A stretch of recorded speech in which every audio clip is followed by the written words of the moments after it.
Hello, hello, everyone. I know you all will start trailing in. Grab your seats, grab your snacks, grab your friends, tag, share, like, all that good jazz. Tell everyone to tune in because we have a special treat for you today. So, if you have not tuned in to the Breakthrough Series before, my name is Shaylin Scott. I'm the founder of Book Mecca, an online Black resource and platform for literary works for all Black authors across genres. And so we are bringing not only their stories, but their voices and their faces to light and right into your homes. So today we have a special treat. We have Ron A. Austin, who is the author of Avery Colt Is a Snake, a Thief, a Liar. If you have not gotten this book, definitely grab it.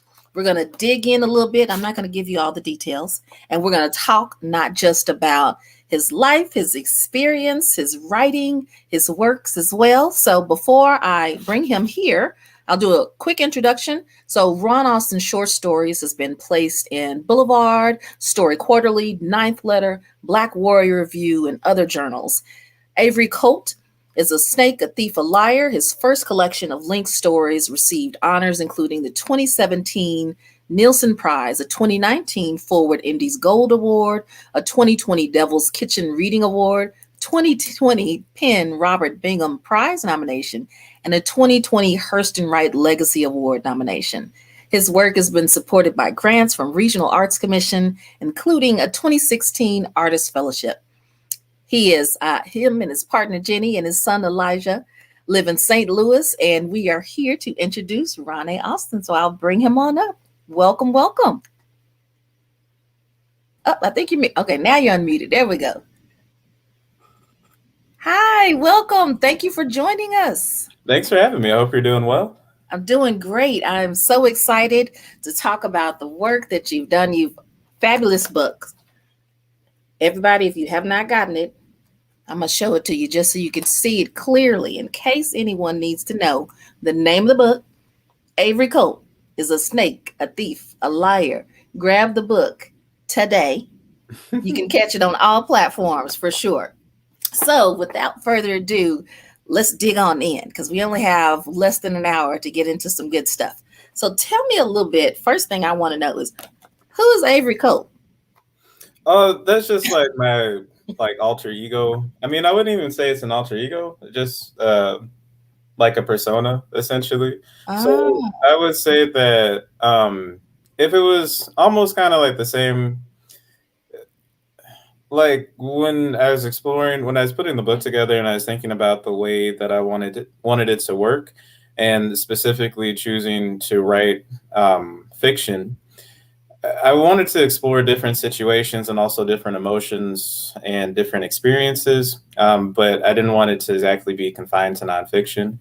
And so it's sort of like a lot of the situations and the stories, they're kind of an amalgamation of things that might have happened or something that might have happened and then it ends up differently, or even just like a way to explore like a feeling, even if it wasn't connected to a specific event. So that's, I mean, I think that's pretty much it, but it's a thinly veiled so persona for me. So I've heard that this is semi-autobiographical, which some parts of the story reads. It reads as if I am watching a movie and a TV show. It could be true. It could be family. It seemed like a blend of all of them. So when you were writing it, what went through your mind when you were telling some of these stories? Because some of them are a little in depth, a little personal. Oh, well, so I think part of that is exploring vulnerability. So I like to think that whenever you're writing and you're trying to get a reaction out of the reader, you're attempting to make them feel something and you want your reader to be vulnerable. The only way that you can make that possible if you're vulnerable yourself. And there's a way to do that purely with fiction, with just, purely fictional characters, a purely fictional world. But there always has to be some kind of basis in reality or something that feels real to you. If it Mhm. feels real to you first and it feels vulnerable to you first, most likely it'll feel that way to the reader. And of course, there's also, when we talk about emotions, there's vulnerability in the sense of like sorrow or fear or frustration, but there's also vulnerability in sharing joy or euphoria or comfort. Um, as far as the way that some of the, like a good example of one experience that's portrayed in the book is that it was in fifth grade. I almost flunked the reading component because I wouldn't read what they wanted me to read. So I would Mm. always come to class, and but the thing of it is that's all I did was read. So I would come to school all day, and I would read comic books, and I would read like fantasy novels, but like eighth, Yeah. 10th grade fantasy novels. And I would always, so I remember there were times where I'd have like a 300-page book and I would sit there, and it was a bad idea, but I'd be in the front row reading this 300-page book, Oh, but I wouldn't yeah. pay attention to the lessons. And so for some reason, and I still I don't remember exactly how it happened because it still like boggles my mind. But the teacher thought I couldn't read somehow, or because I Mm. wouldn't read like Plain Jane and things like that, because I wasn't interested in it. I got demoted to the remedial course or the fundamental course, and I actually liked the books better there. But then it took a couple months, and then my parents noticed, and they're like, "No, that's if there's anything that he can do, it's read." You can read. And so it was the whole thing where I had to go and get tested, and I had a really high reading level, but they still tried to flunk me, so I had to actually go to a different school. And so it was so in mining that one thing that I thought about was that I went to a primarily white Lutheran school, Hmm. and there were lots of different instances of racism towards pretty much every and anybody, and that just happened to be the situation that I fell into. So I'd always kind of come back to that, and a lot of times I think of course, if you're a young black male, one thing that people might mistake from a distance is, you might get insults to your intelligence on just a regular Yeah. basis. And to me, it's just kind of an ironic thing because, if anything, I'm a person that if you talk to me for 15 minutes, you'd be like, what is who, you Yeah. know, What you been reading? yeah, Yes. I mean, if anything, I probably try to, but so that's kind of an example of something that's pulled. And it's just a situation that I just always like. At this point, I always just thought it was so funny that it would be Hmm. interesting to make it the basis of a story. So, have you always wanted to be a writer, or how did the book come to be? Were you saying, I should write about my life and make it interesting and engaging like this? I So I decided to seriously become a writer when I was 15. I think before that I really enjoyed writing. The important thing is I enjoyed writing and reading, but I couldn't see myself in anything that I was writing or reading. So I had I remember in high school I had this like a Shakespeare course, and we were Okay. reading a lot of Shakespeare, and they'd give us creative assignments. So I would do those assignments, but I liked the material to a certain extent, but I couldn't relate to it. It just wasn't relatable. It didn't seem real as possible, or like it was relevant to what I was thinking or feeling. And it was actually in a philosophy course where we read Viktor Frankl's Man's Search for Meaning, and then Black Boy by Richard Wright. And that Great just book. the thing about Black Boy that was exciting to me at the time is that it was the first book that I had read in a long time that I was really captivated by it, and it Hmm. also was relatable, relevant. I could see myself in it, but I didn't understand it. And so I actually talked to the philosophy instructor, and I just asked her more about the book, and she gave me some general thoughts about it, but she said, they're just patterns, and you just have to keep reading it. And then I started to just research, ask around, like, well, if you wanted to write a book, how much time would go into it? What would you need to do? And it was funny because folks were pretty honest with me, and I think they were honest with me in a way to try to dissuade me.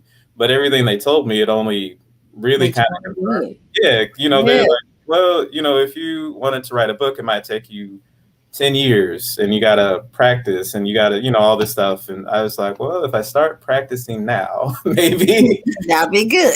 Well, at least you knew early. So, is this your full time role? Is writing what you primarily do, or do you do writing as well as other things? Right now, I'm an instructor of first year writing at Washington University in St. Louis. I've been there for 3 years. So I teach our composition course, and then I also teach some fiction courses. Um, it's a really great program, really great people. I feel very fortunate. Overall, I had been I've been teaching for about 10 years total, with a lot of that time being adjuncting. And so Hmm. with the adjuncting, I made it work. And um, I feel very fortunate to have been able to just steadily, work on this project, work on different projects, and also gain classroom experience and manage to land on my feet somewhere. So, do you use your students as your beta readers and have them, hey, you should take a look and tell me what you think of my book, assign it as a topic? So it's kind of, I don't know. I don't know. I don't know what my students would think of me if they read my work. I You think know, they would enjoy it. They really would. well, You I, should do that. I think sometimes students are scandalized by the idea that you're an actual person, and Like parents. yeah, I used to resist that, but now I just kind of go with it. I'm like, this is just all I do is I talk about thesis statements. Don't look behind the curtain. Yeah, yes, I hear you. I hear you. So if someone, let's say, just saw your book on the shelf, how would you describe what this is about? Oh, that's really difficult. So I wrote the summary on the back jacket. That took me. How long did it take me? It took me a while. So it's difficult because I would say that writing the summary was the hardest part of it, because when you sit down to write a project, you're kind of like you're in the guts of it. Mm, You're in the guts of the experience, and it's almost like the stories, they look like one thing on the page and they do specific concrete things, but they feel another way, and you kind of want the reader to feel something different. So I mean, like, I know, I could say, like, coming of age story based in St. Louis, but I hope that it's more than that. I hope that it just feels different. I hope it, alters people's mindsets or perceptions, if even just for a moment, gets people thinking about certain things. So it's always that is the question that I always have the hardest time to answering. I always try to just, if somebody asks me about it, I'm just like, well, I don't know. You can read a few pages and see what, if you like it, because it's a quick read, but it's a thick read. One thing that I really enjoyed it was you were really detailed with describing the way that people interact together. I'm really into like colorful words and finding a way to call something green besides just calling it a green. Mhm. You definitely did that, and I love that throughout each part of it. There's a few characters in the book that I really loved that could be their own book. Have you ever thought of expanding on any of the characters? I'm thinking of Teeth or your grandmama or your granddad. Your granddad for sure. He was a character. When I started writing the project, I actually it was going to be rotating, so different characters would have different stories, and then Mhm, I had a professor who said, like, well, the voice that you have right now is so strong, because I think I had written 6 stories from Avery's perspective, and then I was at the point to where I was going to try to write a few stories from other perspectives, but I got a recommendation that, well, just keep writing in his voice and see how that strikes you. And so there are pros and cons to, whether you're writing first person or third person, and then, it's always trade-offs whether. So with the book currently, since it's all in Avery's voice from his first person perspective, it kind of creates some challenges where it's limited. You only get like part of the scope of the world. But mhm, then once I kind of leaned into that, I enjoyed how I could flesh out the world from his perspective. And a lot of times it's sort of like he's the one who observes or reports, but then the other characters take center stage. And mhm, and even for instance with Teeth, I hadn't even thought about writing a story from Teeth's perspective or having him tell a story. But when I was coming towards the end of the book, when I was writing it, I thought, like, well, I didn't want him to exactly redeem himself, but I thought, so for me it was kind of like a big shift to have another character take over the storytelling for a moment, and Mm-hmm. that came to me as the most surprising character to do it, to kind of flesh out some of these conversations. And I also kind of like the sense of you get a lot of things from Avery's perspective, and you get it from his base of knowledge. So naturally, you kind of get a sense of his curiosity or what he wants to investigate or explore. But he'll only dive into those things to a certain extent. So there's still like a little bit of mystery, but I'm Mm-hmm. hoping that it's still sort of like organic. Um, Yeah. and so I mean, so it was a so that's all to say. At one point, I had thought of like each character, they they'd have a part of the conversation in that way, and I don't know, maybe depending upon how what I'm working on now goes, maybe a few books from now there could be a sequel to it or something different. Yeah, I'm thinking of a show, actually. Like Boy Meets World in St. Louis. Like that kind of thing. Modern one where he's growing up and finding his way, going through all these challenges. I would watch this. I definitely would. And I think everybody else would too.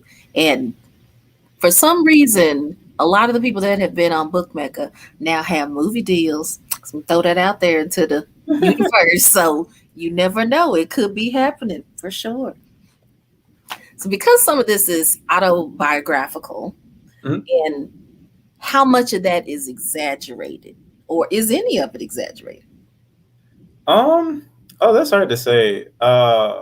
So the voice, so it's kind of like the voice is hyperbolic, so there's a fair amount of hyperbole or exaggeration, but it's almost like the hyperbole is kind of a way, it's a mechanism to really kind of run away from the painful situations, or to kind of blunt them or soften them a Mhm. little bit. So even some of the exaggerations, it's not like the events are exaggerated. It's the way that they're told, and they're told in a Mhm. way so that really for more comical effect. Like, so Mhm. part of it is like the comical effect, and the part of it is like telling a bigger story around it, just as a way to, like, naturally the way this character thinks, instead of because really a lot of the situations, it how do I put it? Like, I mean, sometimes day to day life can get difficult. Yeah. Um, and one of the hard things with writing this story collection is that, uh, so I knew that I was writing an underdog character. You got a person who's growing up in a difficult situation as far as their family life, their neighborhood, school, everything. And it's kind of everybody. You can say to a certain extent that everybody goes through that, but when you have different conditions surrounding you, that can make it even more difficult. Or it's to the nth degree that you're dealing Yeah. with these difficult situations. And so, oh man, hey, so I got off track. Um, Well, no, you kind of, even kind of throughout the book, a part of the theme was what I saw was this. You had mentioned in the book that toughness was an heirloom that was passed down, and kind of feeling, you could tell that Avery was protecting himself in situations where he was unsafe, or situations where he was uncomfortable, by simply not doing something, removing himself from the situation, or acting like, in some ways, not behaving in the way he probably should have behaved. hmm? Uh, how do you think that? How do you think readers take that, as far as a young man that is growing, a young black man that's growing up, that has to almost feel as if he has that veil of toughness around him, or he has to go along with the crowd, or even family that puts you in situations that you probably shouldn't be in? Oh, well, yeah. So that's kind of speaking to the reality of the situation. So it's understanding that the reality is bleak if you look at it baldly, and so that's part of what the work is doing as far as being honest. It's kind of like, you have Avery Colt, the character that's going through the stories, and then you have the version of him that's the narrator that's retelling the stories. And so Mm-hmm. the sensibility of two things is that even though Avery Colt's sort of like an underdog character and you want to root for him, he's definitely flawed. He makes a lot of mistakes. He when he should go right, he goes left in all kinds of different ways, and even some of his reasoning it doesn't add up. But that's also natural. That's what everybody does. That's really human. And so I was trying to layer the honesty and just that honesty of the situation, and also the honesty in the way that it's told, with some of those different strategies for either engaging with the situation or escaping from the situation. Hmm. Let's see. I'm trying to think. What's a good? Is there any particular story that comes to mind? Let me see. I got all my notes. I keep all my notes up with me here. Um, I would say,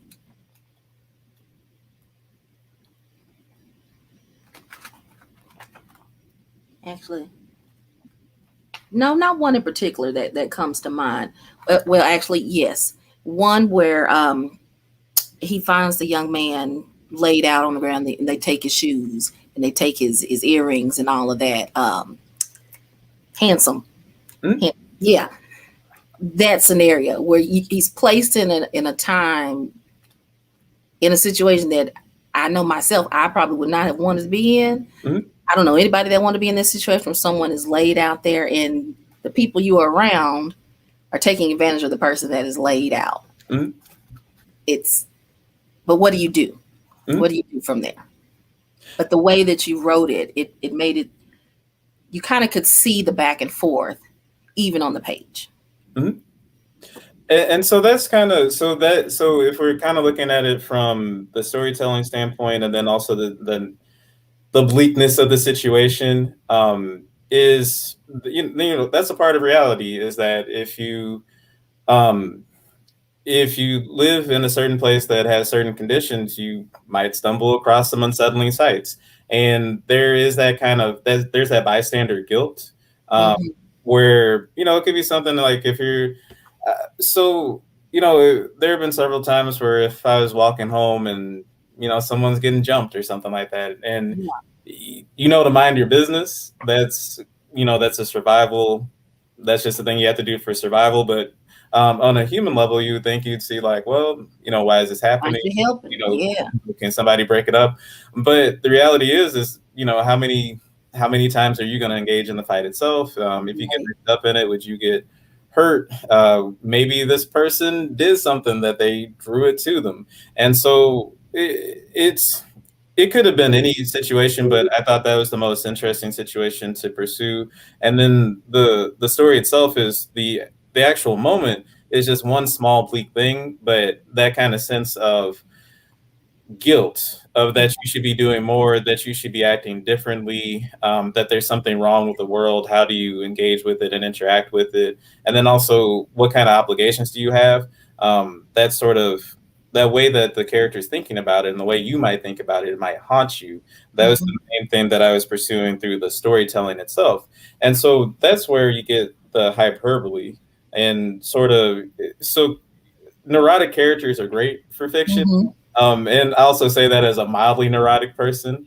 And so, I'm the type of person that, yeah, I mean, I'm definitely one of those types of people that I could wake up in the middle of the night and think about something that I said to somebody 2 weeks ago. I have had it. Yeah.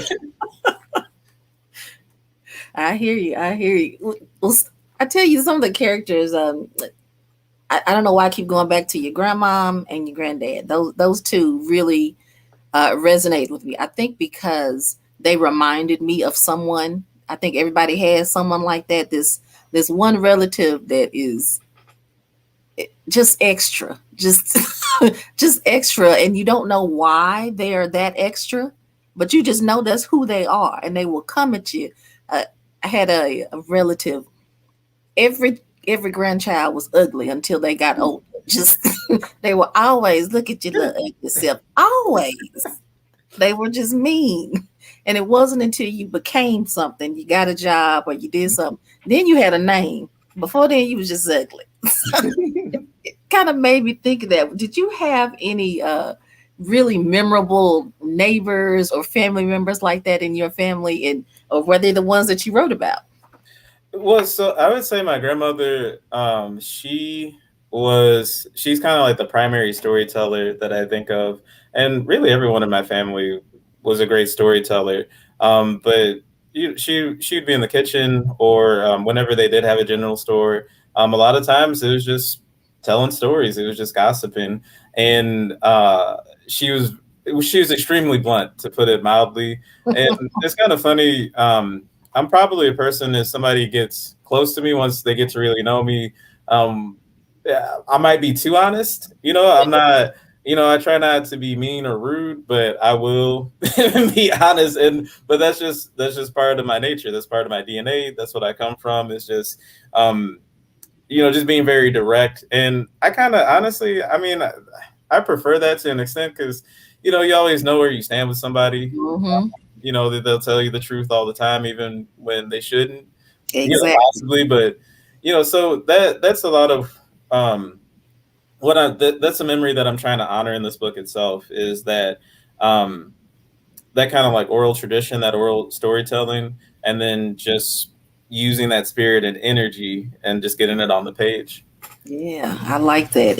You can tell it was written very honestly because I could almost see her calling you every kind of name under the sun, and the face she would look at you with, that scowl. I could see that in the book for sure. It's There are a lot of other little pieces throughout the book too. So for everybody who's watching too, I'm going to remind you what the book is called. Avery Colt is a snake, a thief, a liar. If you can see the cover here, it looks like a comic book. Tell me a little bit about the cover. How did that come to be? I So I think I'm always I don't like the term aspirational, but I think I would say that I'm generally an aspirational person, which means that usually, if I'm working on something or putting it together, I always try to take the initiative to do the next step. So before the book actually, before the book was actually accepted for publication, I think I had about, so the book is 12 stories, and I had about 10 of the stories published. And I was still, it took me a year to figure out the ending, Hmm. because I was trying to, it was this book, this 120 pages is actually the longest thing that I've ever written. Um, I work very, it takes me, I work, I'll write like a page, I'll tinker with it. So I'm a pretty slow writer. Uh, Hmm. and so that last story, it took me a while to figure out, but what actually happened is that I took some new material and then broke apart some other stories and combined them and did all this stuff. But while I was doing that in this last year, I was like, well, if everything goes well, I should be close to being able to get somebody to pick it up, to be interested in it. So I actually started off with, I think I got a business card made, and I try to be intentional about the steps that I take in my writing career.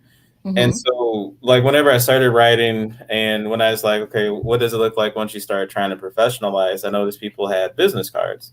But then I was like, well, if I don't have anything published, or like I have two stories published, like, what would a business card do for me?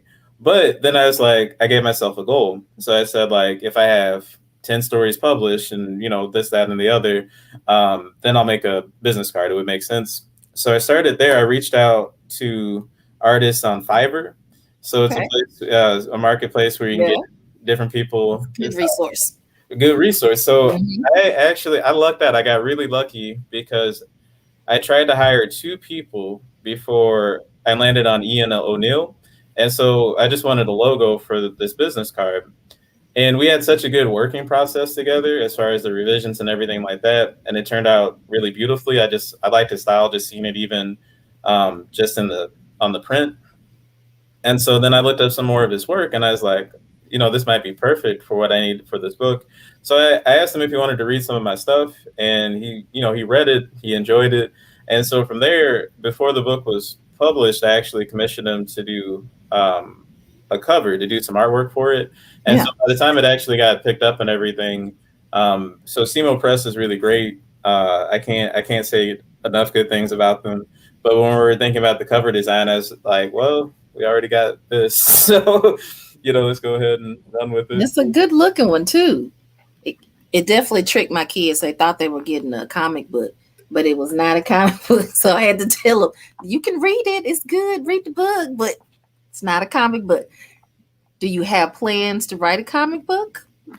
So the cover artist and I we're working on a extra chapter to the book. So it's going to be a, a comic book, a graphic narrative. It's actually the first arc is about 50 pages, and it will be complete at the end of this month.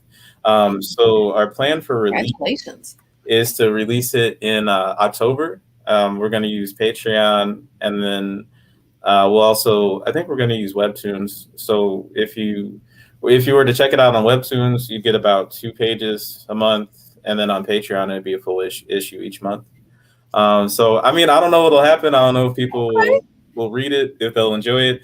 It's a story that takes place sort of in the middle of the collection, Mhm. but because it's a comic book, it's different. It does some different things, so Yeah. it happens. Okay. I'm looking forward to that. Let me know. Even, even though I'm not a comic book reader, I'm a read it. I'm gonna read it because I enjoyed this, so I'm gonna read it. Now, tell me a little bit about throughout the book. For you guys that don't know, there are, I don't know if you can see that. It look like little notes that are written, almost handwritten from Avery. Where did that inspiration come from? Where did that idea come from to put that within the book itself? So um I like it when art disrupts reality, when you look at something and it's not real, but it seems like it could be real. So when things break the fourth wall, I kind of think sometimes. So there's an artist that they make fake toys and they put them in Target or Walmart. So Wait a you minute. What is a fake toy? How, it'll be something like there will be like a one example. I think this is by this particular artist, but it'll be like you could be looking in the toy aisle. You could be looking for like Hot Wheels or something like that, and then you could see a bag that has a cracked egg in it. So it's just an egg yolk, and then it'll have like it'll be packaged like gotcha. a real toy, like you could buy it. But once you start reading it, you're like, what is this? And so I just really enjoy that. I mean, I don't know if it's because I have a tenuous grip on reality, and I want to share that with the world, but That's erotic. That being erotic. Well, that's really cool. I enjoyed finding those. It was almost like little those little Easter eggs throughout the book. You just found them throughout, like, oh, what is this? That's really cool throughout there. So, who is one of your inspirations or someone that you like their writing style? Or was there someone that kind of called to you that you recently read?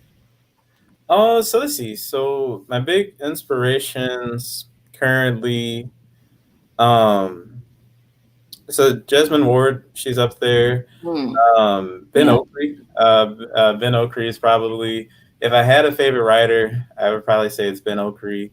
Um, the way that he fearlessly like creates these worlds and these conversations is really exciting to me. There's a Chinese author, Mo Yan, who I've only read his one book, Life and Death is Wearing Me Out, but Hmm. I mean, I read that book years ago, but I still think about it. I actually need to reread it. Um, who else? Who else do I like? Probably read a fair amount of poetry right now. Jericho Brown, The Tradition, Mhm. that is really powerful. Victoria Chang, her work's really great. Natalie Diaz. But that's the other thing. That's a lot.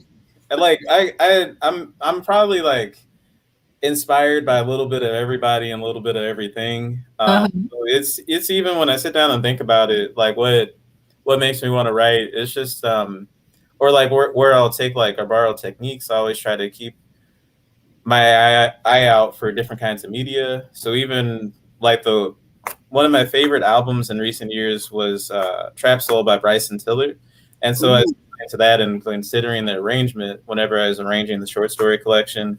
So just anything where I can pay attention or see some kind of technique, and if I can manipulate it and use it for what I'm doing, I'm always game for it. yes, you are a full creative. I'm surprised you haven't painted on the pages or something. Just it would seem like it would be all fully encompassing. Do you have a playlist that goes with the book? That'd be dope. So I was thinking about it. That might actually be in the works. And I did at one point. I had drawings for some of the stories. I think I'm trying to think. It wasn't Shine. It was Neck Bones. So for Neck Bones, I actually had a drawing of. There's a part where it talks about Grandma's cookbook or her note cards with the recipes, and I actually drew one. Mm. I tried to draw this pig, and a journal accepted the story, and they accepted one of the drawings, but they wouldn't accept the other one. And I had to take that shot in my heart. I was just like, well, you might be telling me something. Maybe I'll. That's not your strong suit. That's not you. That's okay. You can try. You can try. Somebody like it. You never know. Somebody would. Well, that's really cool. So, what does your family think about the book? Have they read it? I think they would only be interested in it if I made a lot of money from it. So that's pretty much all that really comes down to. I mean, it's just like anything else. I don't unless unless you have someone in your family who is a creative person or who's trying to professionalize their creativity. I don't think uh, Hmm. it's just normal. Most families, they're going, well, if you make some dollars from it, that's fine. But otherwise, I don't know. They're nice. You wrote your little book. That's nice. That's nice. Yeah, yeah, that's that's what it comes down to. Well, hey, you have definitely accomplished it. One thing that I try to make sure I do in all the authors that I talk to for Book Mecca is I always think it's important to tell our stories, period. No matter what the story may be, whether it's fiction or autobiographical, memoir, you name it. I think just the act of writing itself, having it down, leaving a legacy for someone else, I think it's just a way of us maintaining our voice. And so it doesn't get lost in the shuffle of life out there. So thank you. Thank you for adding your voice to what's out there for sure. Well, thanks for reading. I'm glad that you enjoyed it, and I mean, really, it's really strange because, and I still think this way. It's whenever I write, I'm always my first audience, and I think that's just natural to everybody. I don't really, I think about the reader while I'm just writing the story or just crafting the lines. But actually gauging how people actually respond or react to it, to be honest, is something I still really haven't figured it out. I mean, I'm just enjoying seeing the responses, and it's always surprising to me what folks say or just like what makes them think. I mean, I'm just happy that anybody reads it. Have you had any really memorable readers say anything to you about what they've read or what they've taken from? I'm trying to think. I mean, most of the time the response is pretty positive. And it is, everybody's different. It depends upon what they read for. And I like to imagine that with this story collection that I layered it pretty decently. And that's kind of the difficult thing about writing literature itself is that I mean, is even if you write a poem and you submitted it to a literary journal, and let's say you had a message you really wanted to share with a lot of people, just by the nature of the fact that you wrote a contemporary poem for a literary journal, it might not get as much reach. Hmm. Just because a lot of folks aren't necessarily reading literary journals, Yeah. and so that's kind of the so it's just kind of interesting just seeing across the board. So a lot of folks who give me like who respond or give me feedback are other folks who like might they might say something about the sentences or sometimes the subject or this or that. But it's more so like I don't know. I'm trying to think of like what a popular audience generally would get out of it. Although I do have one funny story from a reading. I was reading what was it? I think it was Neck Bones, and I wasn't reading this story, but I had like a chapbook where it's just a Mhm. standalone story, so I was giving that away for free. And at the reading, a woman was picking up the chapbook, and there's one part in the middle of the story where a white woman takes over this patch of land, and her and Avery have kind of this exchange. And as a woman was reading it, I was thinking to myself, like, I wonder what she's gonna do when she gets to that part. And she got to it. She looked up at me, and it was like maybe the second or third time she looked at me the whole time. She looked at me, and she like shot daggers, and then she walked out. And Oh wow. I was like, well, that it wasn't for Maybe that's you. not for you. Exactly. I didn't write that for you. That's okay. So speaking of writing for you, why do you write? um, it just I really enjoy doing it. It kind of hits. Part of it's probably a force of habit. Uh, I've been doing it for so long that I don't know what I would do if I didn't do it. Hmm. It's kind of it's probably I probably have an addictive personality. I like to just chew on Okay. things. So if I wasn't writing, I'd be doing. It's probably like the most positive outlet for me Okay. to, Okay. because if I wasn't writing, I might play video games 15 hours a day or something like that. Um, and then it also hits a sweet spot of where it's consistently enjoyable. It's always rewarding in some way. And to be honest, sometimes it's just a coping mechanism. Mm, I try to figure out, I mean, instead of, I kind of feel like there are lots of times or a lot of situations that you'll think about and you want to explore more. But, in the moment itself, you're trying to figure out what you can take from it. And the moment's passed, the situation is gone, but you can still think about it. yeah. And or even if it's something that is, so for the project that I'm working on now, I'm reading a lot about like housing codes and redlining and just the way Mm, that St. Louis I got City. some good books on that. And consistently when I'm doing the research, or I remember watching the Pruitt Ego documentary.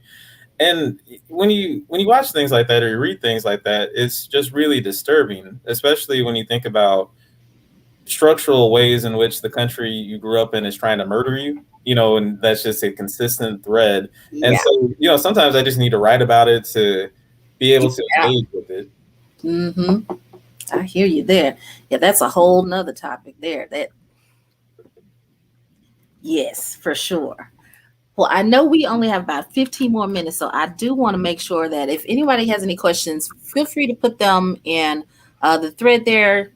Be happy to answer any questions you have on the book. If you have not already gotten the book, like I mentioned, get the book, read the stories. You will enjoy every single one of them. You will laugh, you will look at it, you will write notes like myself, you will find it all, and then you will follow Ron so you can make sure that when his next work comes out, you can get that too. So if you haven't already done so, we want to make sure you get all the props. So I know that you were recently nominated last year because I was at the award ceremony for Hurston Wright's Legacy Award. Mhm. So I heard your reading, and that's how I first found out about you is through that award ceremony. I had attended one, and I was like, "Oh, that sounds like a great book." I loved the reading that they did. I was like, "Man, I'm gonna get that book, that book, that book." I had a whole long list of TBRs to read for sure between yourself and Sion Dason. It was a lot that were on there. So, uh, how did it feel to get those awards? Do you ever feel like this is finally I've gotten it, or that kind of thing, or you've reached a peak, or is there a peak for you? Um, well, so yeah, I cried a couple times in the last couple of years, only because it's I like to think that I'm pretty pragmatic about building a writing career, and I'm pretty kind of like step by step. I'm pretty careful about it, so I always make a goal for myself. But it's still, I mean, it's just like anything. Even when you hit a milestone, it's still pretty unbelievable. And then especially the Hurston Wright, um, I wouldn't be here if it wasn't for the tradition of writing. If it wasn't for the Black tradition of writing that allowed me that I mean, I wouldn't have discovered it if it wasn't there for me to find it. Hmm. If I was just reading whatever I was given in school or whatever, Yeah. like I mean, it was just by chance that I took a philosophy class of all things that introduced me to Richard Wright, and then set me along my path. And so that really felt like coming full circle. Just the nomination was a great honor, and so it's I at the same time, I mean, I might be a little ambitious, so I have some goals. I mean, I'm Okay. gonna, try to keep moving forward, but it's, I mean, it's really indescribable. It's, I mean, again, it's kind of like I don't know. I mean, it's just hard for me. I can't really describe it. I can't explain it. That level of like validation, and also feeling like you're able to continue the work that you feel that was done for you, Yeah. that you're able to kind of repay some of that. Because I mean, honestly, I'm probably like a lot of folks where if you have some questions in life, or you're going through some challenges or something like that, there might be some kind of media or some kind of activity that you turn to. And being able to mature in my reading, and to be able to read the works by authors who had similar experiences and thoughts, I mean, I'm just forever grateful. And so pretty much I just keep on babbling like that. But I mean, That's it feels okay. good. Babble on. That's what this space is for. This is your babble time. If anybody else is gonna do it, you might as well. Now it looks like, I'm just looking at your background, like you are sort of like me, to have piles of books just everywhere. What are you reading right now? Mm, reading, let's see, I got Rose by Lee Young Lee. One of my good friends recommended it, and uh, so far so good. I Let's see see. Colson Whitehead back there. Yeah, I know that book. So Great. about I just started. I'm maybe like 50 pages in. I really loved Underground Railroad, and Mm-hmm. then most of this is reference stuff. Like I got Kafka, um, some mythology, some more mythology. If you can't see it, the African myth of origins is really great. Oh. Um, so I went through a phase where I was just reading a lot of myths. So I'd read like myths before I go to bed, and so that's pretty interesting. And then Boreas, and so I try to. I feel like I try to read a mix of things, but what actually happens is, like, I'll read like three or four books at the same time, and I won't finish any of Oh, so you're one of those. Okay. One of those poly readers. I got you. Yeah. Don't feel bad. There's a whole group of us out here. We do the same thing. We need to bring back the Pizza Hut where you get the sticker and then you get a free Yes. pizza, and I feel like that would be a great addition to You my know life. they brought that back, but only for kids. Mm. And They I need to feel have like an it should adult be for version adults. Yes, it where you should get be for a adults. buffet, you get a bottomless beer, Mm, maybe some comfortable shoes. there you go. That sounds like a win. For sure, for sure. Oh goodness. Well, I always find it interesting to see what authors are reading themselves, because it's usually a glimpse into not just what they like and what they have an interest in, but what they're motivated by as well. So if you could choose one author, living or dead, to interview and speak with today, who would you want to talk to? Oh, that's difficult. So let's see. So I'm gonna throw a curveball. I'm gonna say it would be Junji Ito. So he draws manga comics and he does horror manga.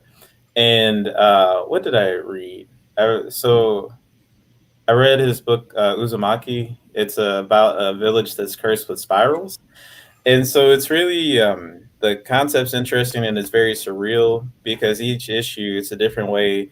So the main feat is that he makes the spiral pattern scary, and just from the beginning, it's really unsettling. And every time I would read a new chapter, I'm just like, how did he make like a squiggle this frightening? And so I think he's got several books out, and then he's got like a television series coming out here soon. And so I think, and sometimes I think too that sometimes with a lot of writers, you're kind of on the same page, and Mm, it's good to be on the same page and to be able to build from there. But it's also really interesting to talk to people in different disciplines because usually what you'll find is that you're also on the same page with them, yeah, but they just have a different perspective, in part by the media or the practice, and you can always kind of find something new if you know if you write and then you talk to a visual artist or you talk to a musician or some or yeah. like a dancer or somebody who does something kinetic. Okay. I have a great question here. Charlie Jacobson. How do you use cruelty in writing? Hmm. So as far as cruelty, I think cruelty is linked with honesty itself. I think sometimes when you write something on the page or you present it in an art form, it can feel more shocking or jarring than what it actually is. Hmm. And so I think, you know, in day to day life, everything's really predicated on respect and kindness, being respectful and kind. But everybody knows that, but people still find a way to be mean and cruel and nasty Yes, to each other. And absolutely. so that's the reality of the situation. So I don't make it a point to explore cruelty or anything like that. I just make it a point to be honest about what's in the real world. And I kind of work with the fulcrum between um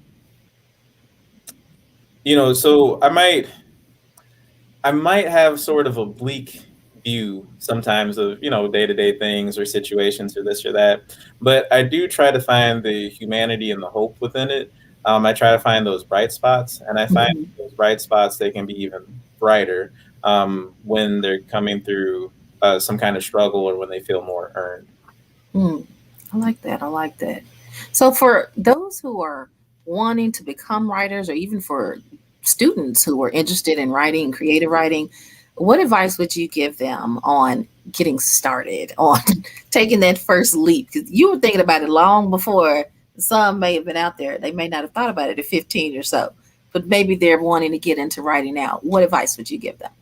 Well, so I'll give this advice, and it's on two poles.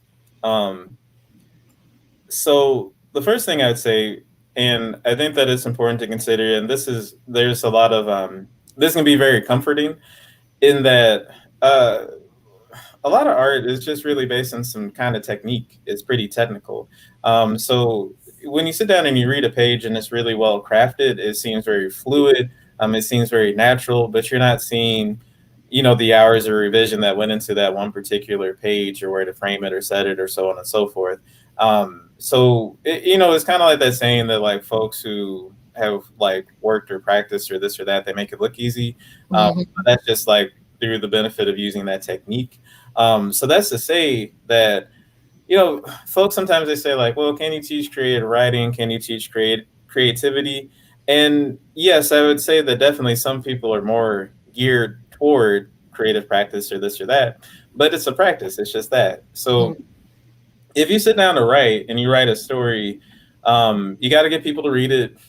People who will give you honest feedback. Honest. Some strangers to read it. And maybe that first story you write, some strangers look at it and maybe there's some plot holes or there's something that this or that with the dialogue or the way the sentences are written.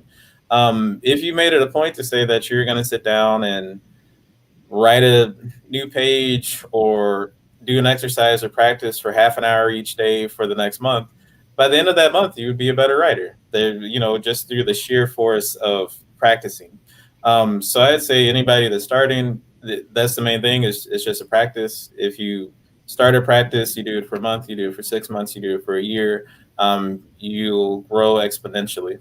But I'm going to say the polar opposite thing too, as a word of advice, is let's say you write a story and you get 12 strangers to read it, and you know nobody likes it. You know they're like they throw it in the trash bin, but you still love that story. You can take that story, and let's say you send it out to a journal, you send it out to 50 journals, 100 journals. The 101 journal might accept it, and then they take it, they publish it, and then you know an editor or movie agent reads it and they say, "Hey, I want to make a movie out of it." So Mm-hmm. the truth of it is that there are all kinds of different audiences out there. The polar opposites are hard work and luck. Usually, it's somewhere in the middle. But I would never deny anybody taking their chance with luck because you never know. I mean, the There you big go. part is you make something, you send it out there, you see what happens, and then you make your decisions from there. So, some folks they submit a story somewhere, it doesn't get accepted. By the fifth time, they take it back, they revise it, they make it better, stronger somehow.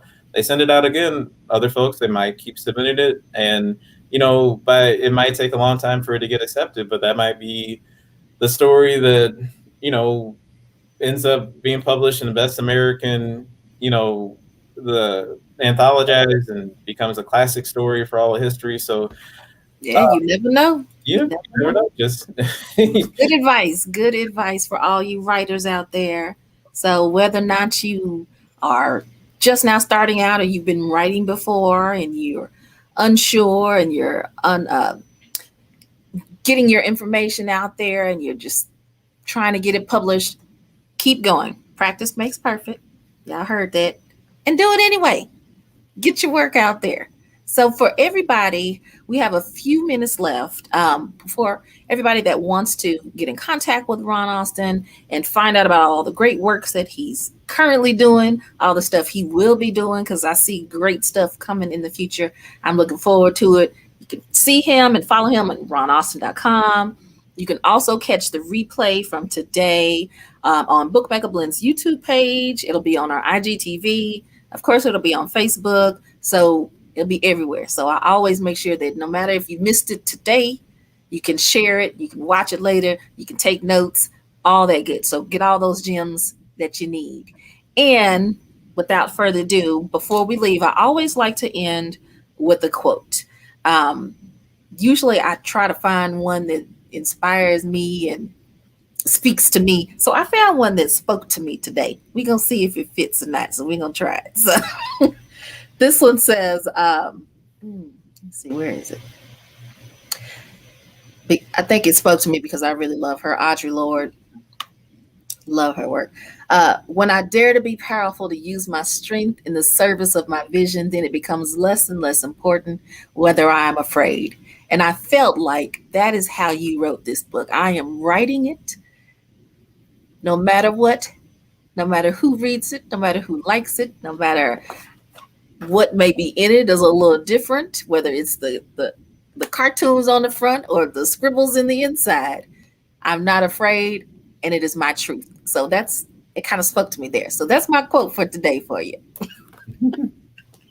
Well, thank you so much for being with us. I really appreciate you taking the time on an evening to spend an hour with us, and I would love to have you back for your next whatever you have coming. So you just let me know.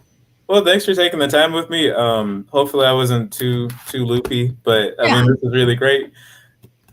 Not at all. You're good. You're good. So I will say thank you for again for coming on, and thank you all for watching. I appreciate your support, and tune in next month as well. We have a lot coming up this month. We also have a poetry panel coming up on August 28th. That'll be about 3 to 4 different poets. So it'll be kind of cool, like a little online cipher. So we're gonna see. And then we also have next month, we have Cadwell Turnbull, his Gods and Monsters book. So that'll be good. So everybody tune in, share, like, all that good jazz. And I will see you next month. All right. Bye, guys. Thank you. Thank you.